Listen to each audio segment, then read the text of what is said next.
Kami dari kelompok 9 akan membahas mengenai PSAK 71 tentang instrumen keuangan. Dengan saya sendiri, Putri Agustina nomor absen 1, Elizar Pandumau nomor absen 3, Medina Ekayanti nomor absen 9, dan Gede Ivan Sadana Diasa nomor absen 19. Dalam PSAK 71, klasifikasi dan pengukuran dapat dibagi menjadi dua. Yang pertama, klasifikasi dan pengukuran instrumen keuangan kini tidak lagi berdasarkan intensi manajemen untuk menjual atau memiliki instrumen keuangan hingga jatuh tempo. Yang kedua, jika aset keuangan merupakan instrumen utang sederhana dan tujuan model bisnis entitas adalah untuk mendapatkan arus kas kontraktual, aset keuangan tersebut diukur pada biaya perolehan diamortisasi dan juga sebaliknya. PSAK 71 tentang penurunan nilai dan hedging merupakan sebuah terobosan besar dalam peningkatan kualitas pelaporan keuangan terkait pengakuan penurunan nilai instrumen keuangan, sehingga informasi yang dihasilkan lebih tepat waktu, relevan, dan dapat dipahami oleh pengguna laporan keuangan. Sedangkan PSAK 71 tentang akuntansi lindung nilai memberikan perubahan signifikan terkait persyaratan akuntansi lindung nilai, sehingga laporan keuangan akan mencerminkan manajemen resiko entitas yang lebih baik dibandingkan standar akuntansi sebelumnya. Selanjutnya, klasifikasi aset keuangan. Pengaturan pendekatan klasifikasi aset keuangan melalui model bisnis entitas dalam mengelola aset keuangan dan karakteristik arus kas kontraktual dari aset keuangan dapat dibagi menjadi dua, yaitu diukur pada nilai wajar melalui laba rugi kecuali diukur pada biaya perolehan diamortisasi atau nilai wajar melalui penghasilan komprehensif lain. Dan yang kedua, aset keuangan diukur pada biaya perolehan diamortisasi jika kedua kondisi berikut terpenuhi, yaitu aset keuangan dikelola dalam model bisnis yang bertujuan untuk memiliki aset keuangan dalam rangka mendapatkan arus kas kontraktual. Dan yang kedua, persyaratan kontraktual dari aset keuangan yang pada tanggal tertentu meningkatkan arus kas yang semata-mata dari pembayaran pokok dan bunga dari jumlah pokok terutang. Selanjutnya, reklasifikasi aset keuangan. Hal ini dapat dibagi menjadi 4, yaitu reklasifikasi pengelolaan aset keuangan jika dan hanya jika entitas mengubah model bisnis untuk pengelolaan aset keuangan. Yang kedua, perubahan tersebut diperkirakan sangat jarang terjadi. Yang ketiga, perubahan tersebut ditentukan oleh manajemen entitas sebagai hasil dari perubahan eksternal atau internal dan harus signifikan pada kegiatan operasi entitas dan dapat dibuktikan pada pihak eksternal. Dan yang terakhir, perubahan pada model bisnis entitas akan terjadi hanya jika entitas memulai atau berhenti untuk melaksanakan aktivitas yang signifikan terhadap operasinya. Selanjutnya, pengakuan kerugian kredit ekspektasian, di mana dalam PSAK 71 ini memperkenalkan metode kerugian kredit ekspektasian dalam mengukur kerugian instrumen keuangan akibat penurunan nilai instrumen keuangan. Ini mensyaratkan pengakuan segera atas dampak perubahan kerugian kredit ekspektasian setelah pengakuan awal aset keuangan. Kerugian yang dimaksud mempresentasikan kerugian kredit ekspektasian yang timbul dari peristiwa gagal bayar instrumen keuangan yang mungkin terjadi dalam 12 bulan setelah tanggal pelaporan. Selanjutnya, penentuan peningkatan risiko kredit signifikan. Entitas mempertimbangkan apakah terdapat kenaikan risiko kredit yang signifikan atau penilaian berdasarkan perubahan pada kemungkinan gagal bayar yang terjadi, yaitu dengan membandingkan risiko kredit awal instrumen keuangan dengan risiko kredit pada tanggal pelaporan.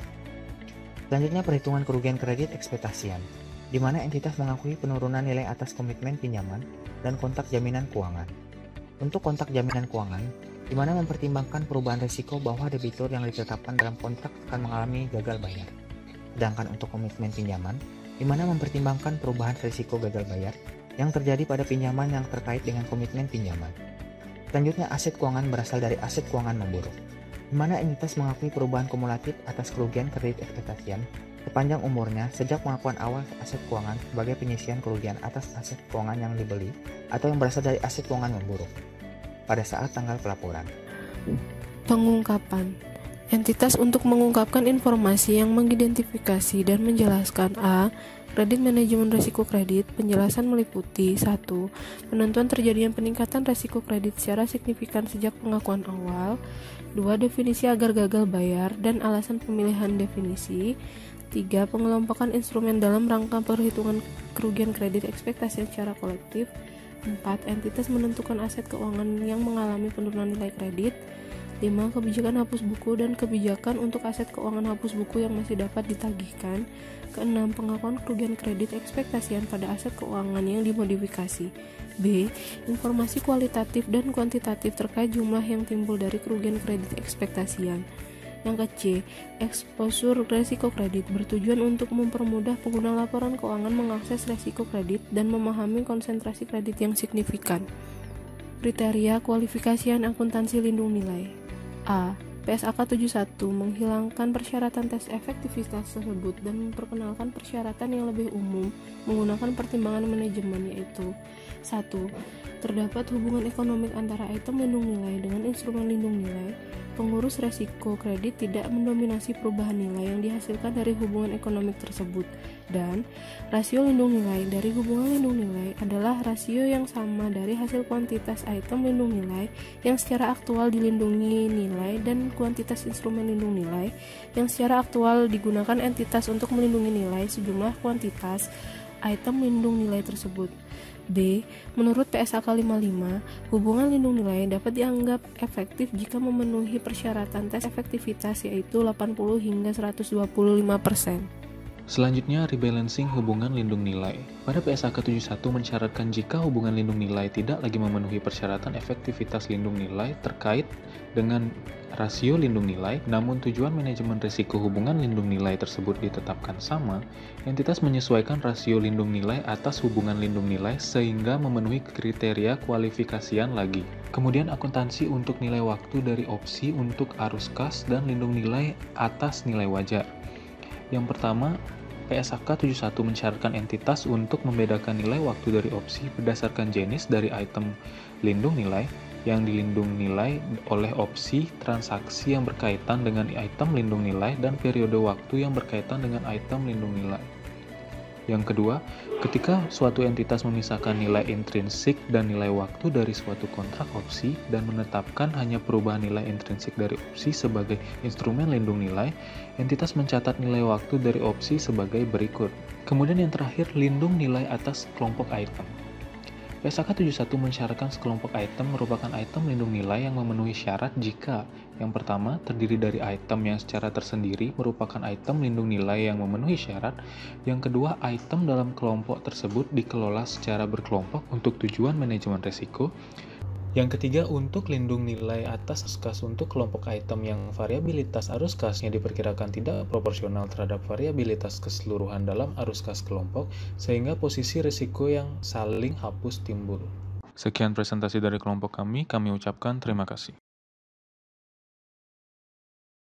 Halo, kami dari kelompok 9 akan membahas PSAK 71 mengenai instrumen keuangan. Perkenalkan, saya Nimade Ratih Mailani Dewi, absen 18. Saya Nimade Dwi Lestarini, absen 13. Dan saya Baik Nurul Aini, absen 10. Yang pertama, kita akan membahas mengenai definisi instrumen keuangan, yaitu setiap kontrak yang menambah nilai aset keuangan, liabilitas keuangan, atau instrumen entitas lainnya. Contohnya ada kas, hak kontraktual, kewajiban kontraktual, serta kontrak yang memberikan hak residual. Ruang lingkup instrumen keuangan itu diterapkan oleh seluruh entitas untuk seluruh jenis instrumen, kecuali beberapa instrumen yang diatur lebih lanjut. Lalu ada komitmen pinjaman sebagai bagian dari ruang lingkup. Yang pertama, komitmen liabilitas keuangan. Yang kedua, komitmen dapat diselesaikan secara neto dengan kas. Dan yang ketiga, komitmen bertujuan untuk menyediakan pinjaman. Klasifikasi instrumen keuangan dibagi menjadi 3. Ada aset keuangan, itu memiliki 2 dasar. Yang pertama, model bisnis entitas. Yang kedua, karakteristik arus kas kontraktual. Lalu ada liabilitas keuangan, itu penetapannya berdasarkan nilai wajar dan tidak dilakukan reklasifikasi. Lalu ada derivatif melekat, adalah kontrak hibrida dengan aset keuangan sebagai kontrak utama, dan ada kontrak lainnya. Selanjutnya, pengakuan awal. Entitas mengakui aset keuangan atau liabilitas keuangan dalam laporan posisi keuangan jika dan hanya jika entitas menjadi salah satu pihak dalam ketentuan pada kontrak instrumen tersebut. Selanjutnya, pada pembelian atau penjualan reguler aset keuangan, diakui dan dihentikan pengakuannya menggunakan salah satu di antara akuntansi tanggal perdagangan atau akuntansi tanggal penyelesaian. Adapun penghentian pengakuan aset keuangan, yang pertama, Entitas menghentikan pengakuan aset keuangan jika dan hanya jika hak kontraktual atas arus kas yang berasal dari aset keuangan berakhir atau mengalihkan aset keuangan. Yang kedua, entitas mengalihkan aset keuangan jika dan hanya jika entitas mengalihkan atau mempertahankan hak kontraktual untuk menerima arus kas. Yang ketiga, dalam laporan keuangan konsolidasi diterapkan ketentuan konsolidasi. Dan yang terakhir, yang keempat, entitas menentukan apakah penghentian pengakuan diterapkan pada bagian, keseluruhan, ataupun kelompok aset serupa. Penghentian pengakuan liabilitas keuangan. Entitas mengeluarkan liabilitas keuangan dari laporan posisi keuangan jika dan hanya jika liabilitas keuangan tersebut berakhir. Kemudian, pertukaran antara peminjam dan pemberi pinjaman atas instrumen utang dengan persyaratan yang secara substansial. Dan selisih antara jumlah tercatat liabilitas keuangan yang berakhir atau yang dialihkan ke pihak lain dan imbalan yang dibayarkan.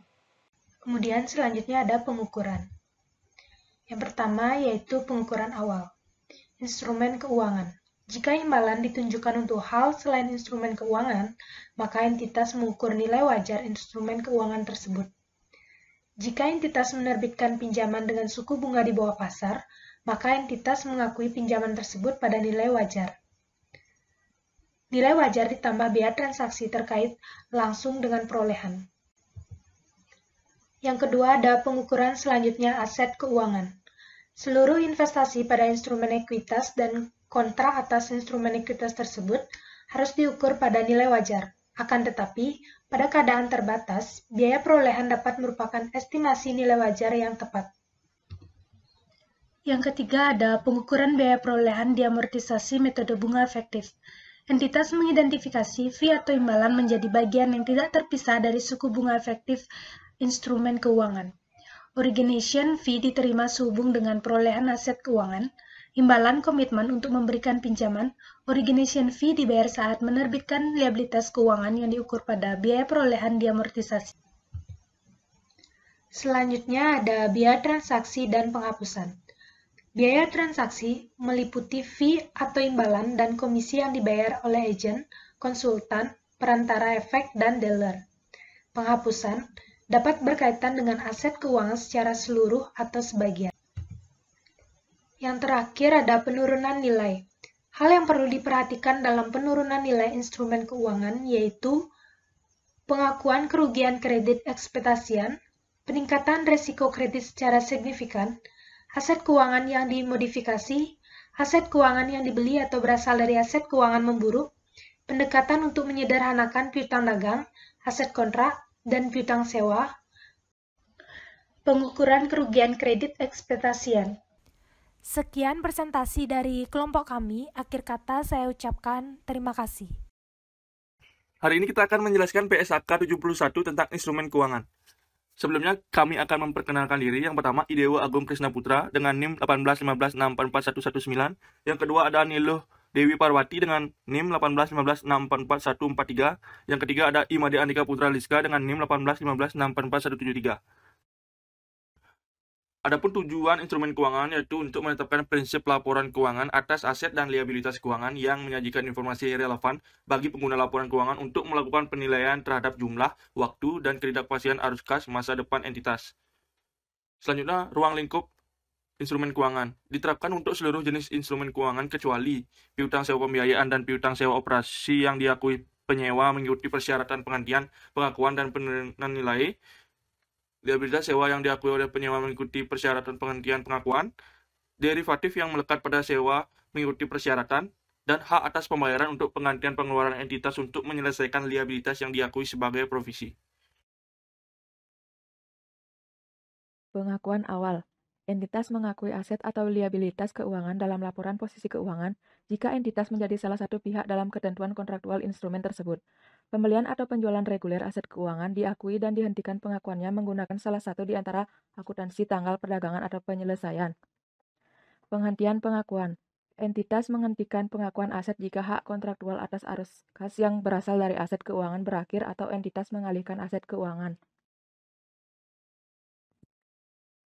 Selanjutnya adalah klasifikasi. Pengakuan awal aset keuangan diukur pada biaya perolehan diamortisasi. Aset keuangan diukur pada nilai wajar melalui penghasilan komprehensif. Aset keuangan diukur pada nilai wajar melalui laba rugi, kecuali aset keuangan tersebut diukur pada biaya perolehan diamortisasi.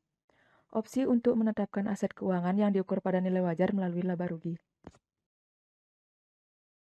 Kategori pengukuran. Kategori pengukuran PSAK 71 serupa dengan PSAK 55, yaitu sama-sama terdapat FVTPL dan FVOC, di mana FVTPL yaitu diukur pada nilai wajar melalui laba rugi, sedangkan FVOC yaitu diukur pada nilai wajar melalui penghasilan komprehensif lain.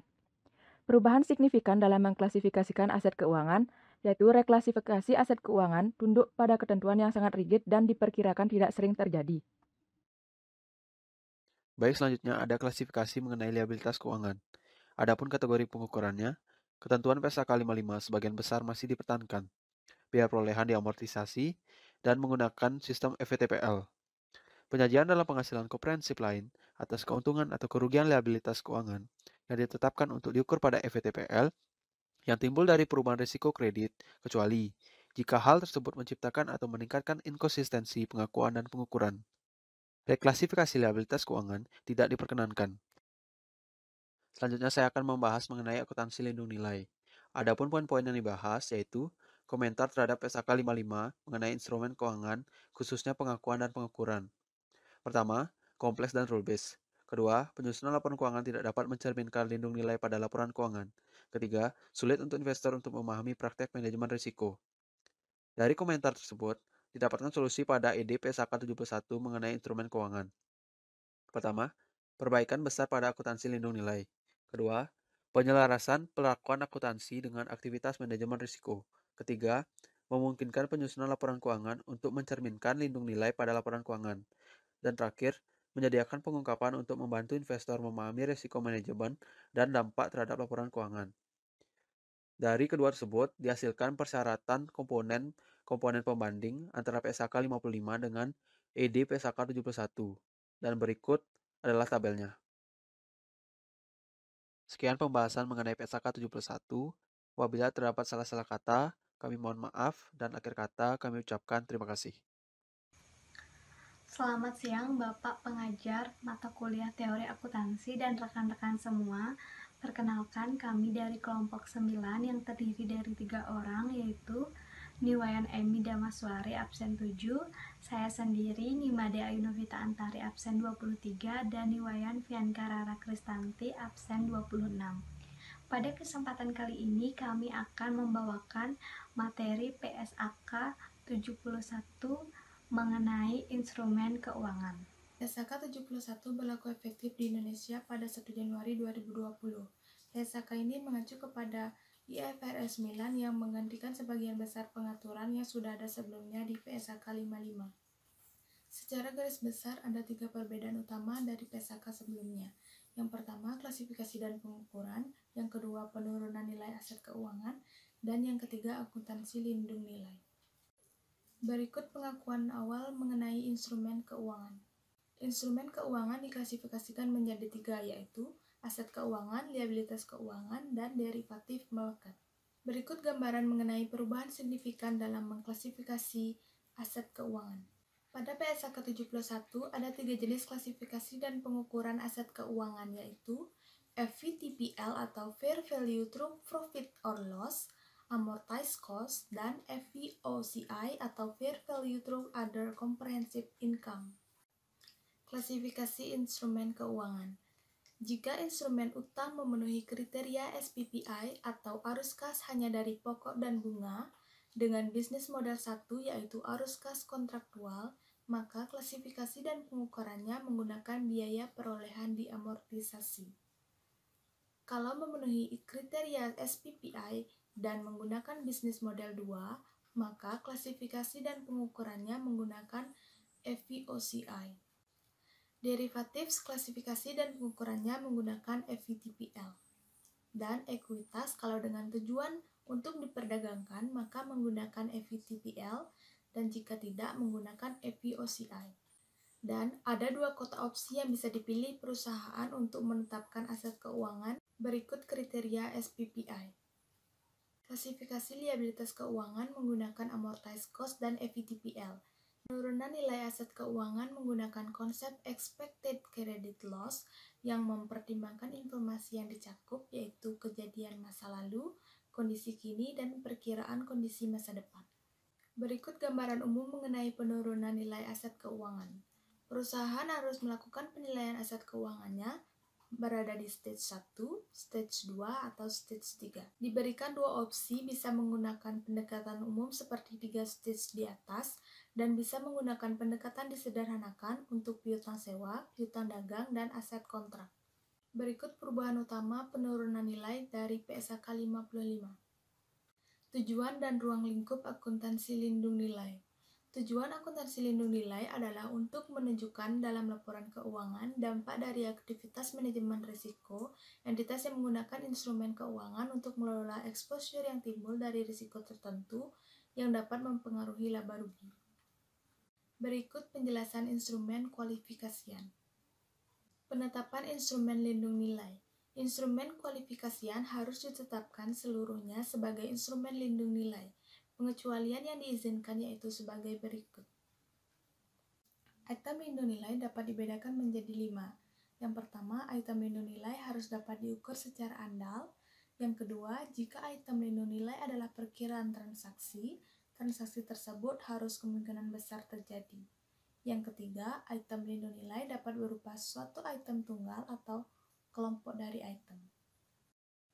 Yang keempat, exposure gabungan yang merupakan kombinasi dari exposure yang memenuhi syarat sebagai item lindung nilai derivatif dapat ditetapkan sebagai item lindung nilai. Dan yang terakhir, hanya untuk transaksi eksternal. Berikut penetapan item lindung nilai.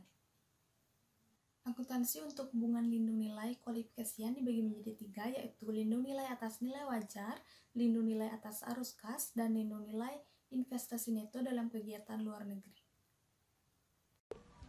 Baik, demikianlah penyampaian materi dari kelompok kami.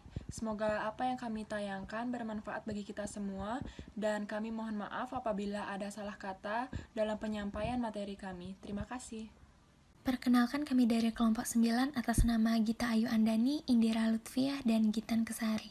Pada PSAK 71 kali ini, kami membaginya ke dalam 6 subtopik, yaitu ruang lingkup, instrumen keuangan, perubahan, pertimbangan penerapan dan pengukuran instrumen keuangan, serta klasifikasi. Standar akuntansi keuangan PSAK 71 mengacu pada pengakuan dan pengukuran instrumen keuangan, juga mengacu kepada IFRS 9. Komitmen pinjaman yang termasuk dalam ruang lingkup ialah yang pertama berbentuk liabilitas keuangan yang diukur pada nilai wajar melalui laba rugi. Yang kedua, komitmen pinjaman yang diselesaikan secara neto dengan kas atau penerbitan instrumen keuangan lainnya. Yang terakhir adalah komitmen untuk menyediakan pinjaman pada suku bunga di bawah harga pasar. Instrumen keuangan. PSAK 71 merupakan adopsi dari IFRS 9 yang dikeluarkan per 1 Januari 2016 dan efektif pada 1 Januari 2018. Meskipun akan menggantikan PSAK 55, PSAK 71 ini belum mengganti seluruh ketentuan dan persyaratan yang ada. PSAK 71 juga memberikan tambahan opsi kebijakan akuntansi untuk menerapkan PSAK 55 untuk macro hedging jika entitas menerapkan PSAK 71. Ringkasan perubahan PSAK 71 instrumen keuangan, klasifikasi dan pengukuran untuk instrumen keuangan. Yang pertama, klasifikasi amortized cost and fair value. Yang kedua, amortized cost jika memenuhi tes bisnis model. Yang ketiga, merupakan klasifikasi boleh jika terjadi perubahan bisnis model. Pertimbangan penerapan PSAK 71 ialah yang pertama, analisis dampak terhadap klasifikasi dan pengukuran serta penurunan nilai. Yang kedua, kebijakan akuntansi terkait PSAK 71 yang akan diterapkan. Yang ketiga, penurunan nilai. Yang keempat, dokumentasi perubahan proses bisnis, aktivitas kontrol dan pengujiannya. Selanjutnya yaitu pengakuan awal dari PSAK 71 ini. Entitas mengakui aset keuangan atau liabilitas keuangan dalam laporan posisi keuangan jika dan hanya jika entitas menjadi salah satu pihak dalam ketentuan pada kontrak instrumen tersebut. Pada saat entitas pertama kali mengakui aset keuangan, entitas tersebut mengklasifikasikannya sebagai aset keuangan diamortisasi dan aset keuangan diukur dengan nilai wajar. Ketika entitas pertama kali mengakui liabilitas keuangan, entitas tersebut mengklasifikasikan sebagai liabilitas diamortisasi dan liabilitas diukur dengan nilai wajar. Selanjutnya, pembelian atau penjualan reguler aset keuangan diakui dan dihentikan pengakuannya menggunakan salah satu di antara akuntansi tanggal perdagangan atau akuntansi tanggal penyelesaian. Selanjutnya, entitas menghentikan pengakuan aset keuangan jika dan hanya jika hak kontraktual atas arus kas yang berasal dari aset keuangan berakhir atau telah memenuhi kriteria penghentian pengakuan. Entitas juga dapat mengalihkan aset keuangan jika dan hanya jika entitas mengalihkan hak kontraktual untuk menerima arus kas yang berasal dari aset keuangan atau mempertahankan hak kontraktual untuk menerima arus kas yang berasal dari aset keuangan tetapi juga menanggung kewajiban kontraktual untuk membayar arus kas yang diterima tersebut kepada satu atau lebih pihak penerima. Selanjutnya, untuk penghentian pengakuan liabilitas keuangan, entitas mengeluarkan liabilitas keuangan dari laporan posisi keuangan jika dan hanya jika liabilitas keuangan tersebut berakhir, yaitu ketika kewajiban yang ditetapkan dalam kontrak dilepaskan atau dibatalkan atau sudah kadaluarsa. Klasifikasi dari instrumen keuangan yaitu ada aset keuangan, liabilitas keuangan, dan ekuitas. Nah, lebih jelasnya kami akan menjelaskan klasifikasi berdasarkan model bisnis entitas dalam mengelola aset keuangan dan karakteristik arus kas kontraktual dari aset keuangan. Yang pertama, diukur pada nilai wajar melalui laba rugi, kecuali diukur pada biaya perolehan diamortisasi atau nilai wajar melalui penghasilan komprehensif lain. Nah, di sini entitas dapat menetapkan pilihan saat pengakuan awal atas investasi pada instrumen ekuitas tertentu. Kemudian aset keuangan diukur pada biaya perolehan diamortisasi jika kedua kondisi berikut terpenuhi. Yang pertama, saat aset keuangan dikelola dalam model bisnis yang bertujuan untuk memiliki aset keuangan dalam rangka mendapatkan arus kas kontraktual. Dan selanjutnya, persyaratan kontraktual meningkatkan arus kas yang semata dari pembayaran pokok dan bunga. Kemudian ada reklasifikasi pengelolaan aset keuangan jika dan hanya jika entitas mengubah model bisnis untuk pengelolaan aset keuangan. Nah, perubahan tersebut diperkirakan sangat jarang terjadi karena ditentukan oleh manajemen entitas sebagai hasil dari perubahan eksternal atau internal. Dan ini harus signifikan pada kegiatan operasi entitas yang dapat dibuktikan pada pihak eksternal. Kemudian ada perubahan pada model bisnis entitas akan terjadi hanya jika entitas memulai atau berhenti untuk melaksanakan aktivitas yang signifikan terhadap kegiatan operasinya, seperti entitas telah memperoleh, melepaskan, atau mengakhiri lini bisnis. Baik, sekian dari kelompok kami, semoga dapat dipahami, kurang lebihnya mohon maaf, terima kasih. Kembali lagi bersama kami, kelompok 9, dan pada kesempatan kali ini kami akan membahas mengenai PSAK 71, Instrumen Keuangan. Adapun topik yang akan kami bahas yaitu mengenai ruang lingkup dan ringkasan PSAK 71, klasifikasi instrumen keuangan, reklasifikasi instrumen keuangan, ketentuan transaksi, serta contoh ilustrasi. PSAK 71 diterapkan oleh semua entitas untuk seluruh jenis instrumen keuangan kecuali untuk beberapa kondisi seperti berikut. Dalam edisi 2018 terdapat beberapa perubahan mengenai klasifikasi dan pengukuran untuk instrumen keuangan. Adapun klasifikasi instrumen keuangan dibagi menjadi 3, yaitu aset keuangan, liabilitas keuangan, serta derivatif melekat.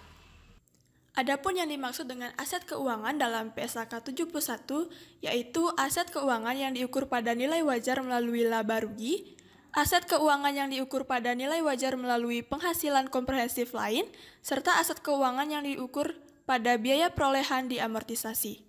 Sedangkan liabilitas keuangan yaitu liabilitas keuangan yang diukur pada nilai wajar melalui laba rugi, serta liabilitas keuangan yang diukur pada biaya perolehan diamortisasi. Mari kita bahas lebih lanjut mengenai klasifikasi aset keuangan.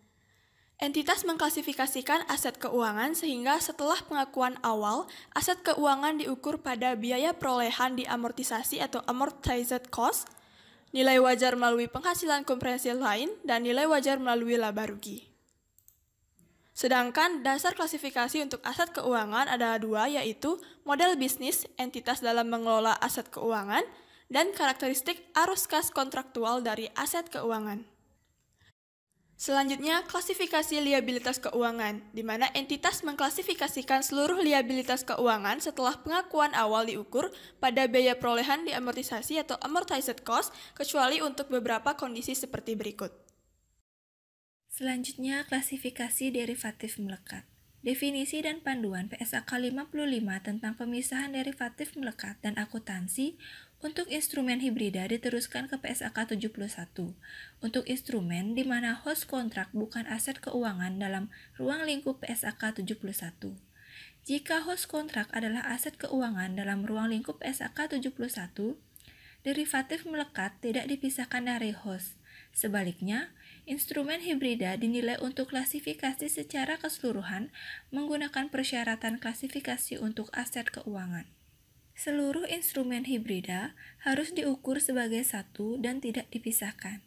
Jika host sama dengan aset keuangan di luar lingkup PSAK 71, yaitu kontrak layanan dan kontrak sewa, maka pemisahan derivatif melekat diperlukan ketika kondisi terpenuhi.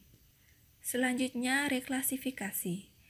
Reklasifikasi aset keuangan hanya dapat dilakukan jika entitas mengubah model bisnis untuk pengelolaan aset keuangan. Liabilitas keuangan, reklasifikasi tidak diizinkan. Perubahan pada model bisnis diperkirakan sangat jarang terjadi.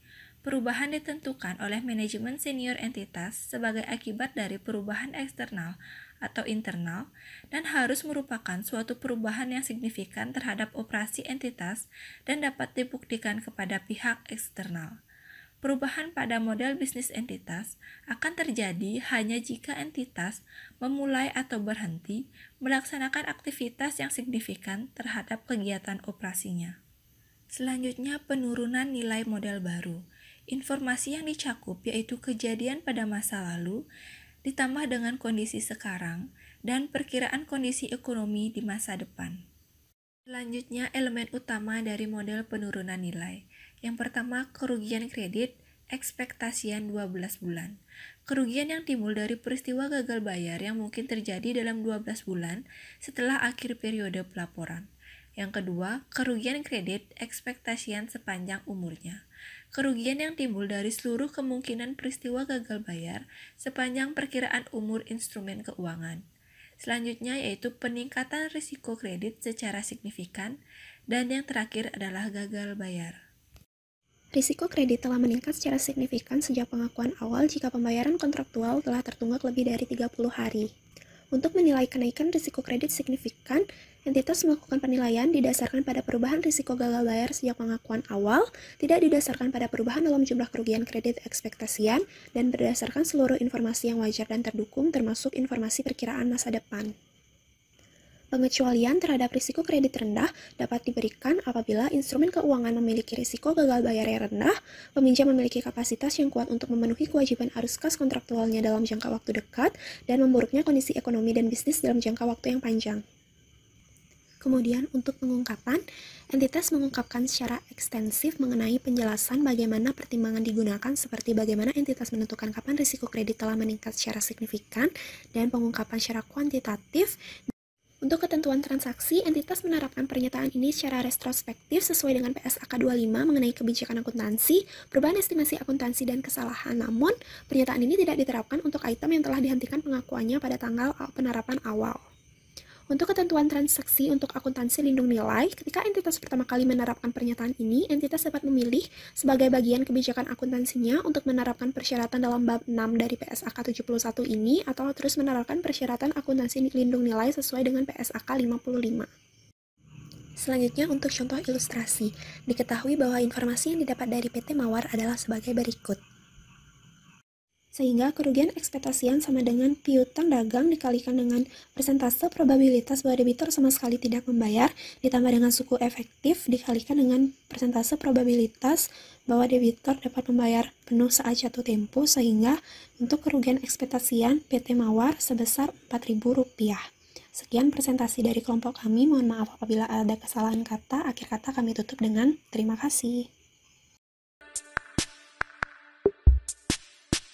Perkenalkan, kami dari kelompok 9 akan membahas mengenai PSAK 71 yaitu instrumen keuangan. PSAK 71 mulai berlaku efektif tanggal 1 Januari 2020, di mana PSAK 71 menggantikan sebagian besar pengaturan dalam PSAK 55 yang secara garis besar ada 3 perbedaan utama. Yang pertama, klasifikasi dan pengukuran, kedua, penurunan nilai aset keuangan, dan yang ketiga, akuntansi lindung nilai. Selanjutnya, yaitu klasifikasi klasifikasi dan pengukuran. Dasar klasifikasi aset keuangan. Ada dua hal yang akan dilakukan oleh perusahaan setiap kali memutuskan klasifikasi aset keuangannya seperti apa. Yang pertama, akan dilakukan uji SPPI, apakah aset keuangan yang dimiliki oleh perusahaan mempunyai arus kas kontraktual yang terdiri semata-mata dari pembayaran pokok dan bunga saja. Jadi, ditentukan apakah memenuhi SPPI test atau tidak. Selain melihat SPPI test, kita juga harus menentukan bisnis modelnya. Menentukan bisnis model dari aset keuangan yang dimiliki oleh perusahaan. Di dalam standar disebutkan ada 3 jenis model. Yang pertama, tujuannya mengelola aset keuangan adalah untuk memperoleh kontraktual cash flow, jadi arus kas yang diperjanjikan dalam kontraknya. Yang kedua, tujuannya memperoleh arus kas kontraktual dan penjualan. Dan yang ketiga, tujuannya untuk trading atau selling. Di dalam standar juga diberikan opsi di mana perusahaan diberikan pilihan untuk melakukan pengukuran yang berbeda dari klasifikasi seharusnya. Opsi yang bisa dipilih yaitu opsi FVTPL atau opsi FVTOCI yang harus dilakukan saat pengukuran awal dan tidak bisa dibatalkan. Jika perusahaan menetapkan aset keuangannya diukur menggunakan salah satu opsi yang ada, maka pilihan tersebut tidak bisa dibatalkan selama perusahaan memiliki aset keuangan tadi. Selanjutnya, klasifikasi dan pengukuran aset keuangan. Ada 3 jenis yang meliputi aset keuangan yang diukur pada nilai wajar melalui laba rugi, contohnya saham, reksadana, dan lain sebagainya. Yang kedua, aset keuangan yang diukur pada nilai wajar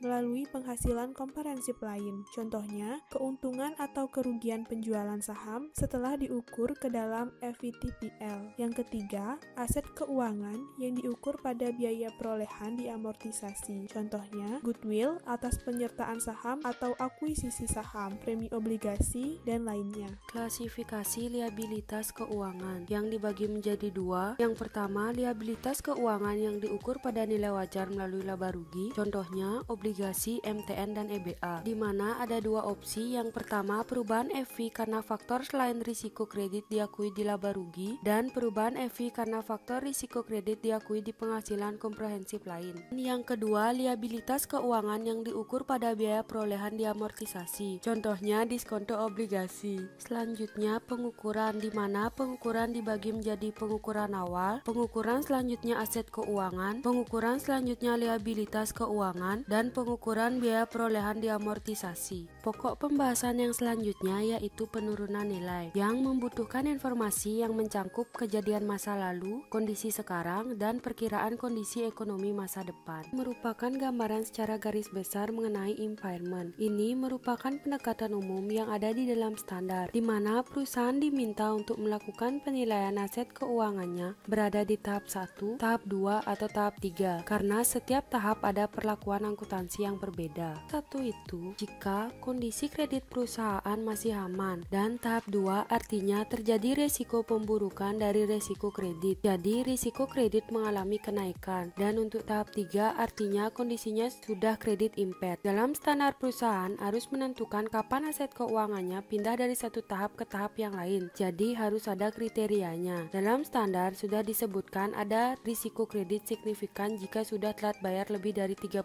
hari, dan ada risiko kondisi default jika telat bayar lebih dari 90 hari. Dalam standar juga dikatakan perusahaan juga dapat menetapkan kriteria yang berbeda selama punya dasar untuk menetapkan kriteria tadi. Dan untuk perhitungan penurunan nilai pada tahap 1 menggunakan 12 bulan dari tanggal kita menentukan perhitungan penurunan nilai. Dan untuk tahap 2 dan 3 menggunakan umur dari aset keuangannya, berapa kemungkinan terjadinya kerugian. Dan yang terakhir, akuntansi lindung nilai. Dalam PSAK 71 menetapkan kriteria baru untuk akuntansi lindung nilai yang lebih sederhana dan lebih mencerminkan cara entitas mengelola risikonya. Dan dalam PSAK ini memungkinkan lebih banyak instrumen lindung nilai dan item lindung nilai untuk memenuhi persyaratan akuntansi lindung nilai. Sekian pembahasan dari kelompok 9. Atas perhatiannya kami ucapkan terima kasih.